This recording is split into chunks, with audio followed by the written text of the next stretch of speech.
नकाट्नु भन्दा अगाडि म तपाईँको भिडियो हेरिरहन्थेँ। कति खुसी लाग्थ्यो। तपाईँले पहिलो त्यो एउटा कन्टेन्ट छ नि तपाईँको, जुन त्यो खलासी बस जुन हुन्छ नि, तपाईँले स्ट्याप बसको स्ट्यापको विषयमा बनाएको भिडियो, त्यही बेला म खलासी काम गर्थ्यो।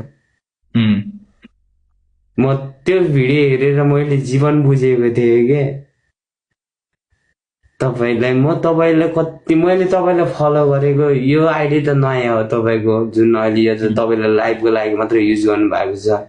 तपाईँको अर्को आइडी, दुईटै आइडीमा फलो छ।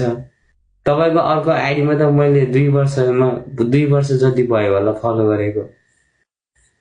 कोसँग बस्नुहुन्छ? के भएर भएको राजा? के भएर भयो यो मेरो भास्कुलर रोग।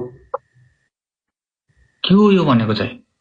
भास्कुलर भनेको अहिले तपाईँहरूले एआई अनि च्याट जिबी गुगल तर्फबाट त यो भनेको नेपालमा त्यति पर्सेन्टलाई छैन। गर्नु न, यो ढाक्नुहुन्छ, यो ढाक्नुहुन्छ। मलाई लास्टै अप्ठ्यारो लाग्छ राजा, एकदमै आम सरी यार। ढाकेर बोल्नु म टेकेर बस्न मिल्दैन, अनि त्यही भएर उ गरेर बस्छु कि, यसरी सिरानी राखेर बस्छु कि। को हुनुहुन्छ घरमा? घरमा को हुनुहुन्छ?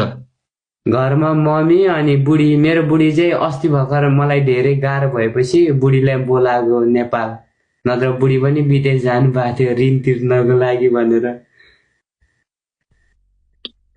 खुट्टा काट्दाखेरि धेरै ऋण भएको थियो, अनि त्यो ऋण तिर्नको लागि।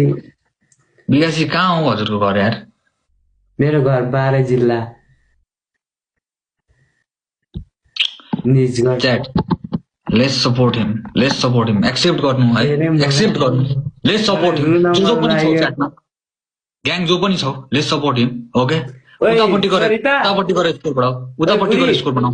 100 के स्कोर बनाऊ सकेसम्म। मेरो बुढी सुतिसक्यो कि, नत्र म देखेँ। ठिक छ, केही पर्दैन राजा, केही पनि पर्दैन। मलाई चाहिँ कसरी यसरी सम्झिनु यहाँ? च्याटभरि लेख्नुभयो जीव विकासजीलाई जोइन गर्नु पर्यो, विकासजीलाई जोइन गर्नु भन्नुभयो होइन? च्याटभरि स्प्याम भयो। अनि एकदम है सम्झिराख्नु भएको जस्तो परिरहेको बेलामा सम्झिनु होला एकदम। मलाई है एकदमै कस्तो भनौँ न, म त्यस्तो हेर्न सक्ने मान्छे होइन, साँच्चीकै नै। कमलो मनको मान्छे हो, यस्तो हेर्न सक्दिनँ म, यस्तो भने गर्न सक्दैन यस्तो च्याट। टाउकै दुख्यो च्याट मलाई। च्याट उतापट्टि सपोर्ट गर्नु। मान्छे आयो यार, मलाई मेरो त आज यो खुसीको आँसु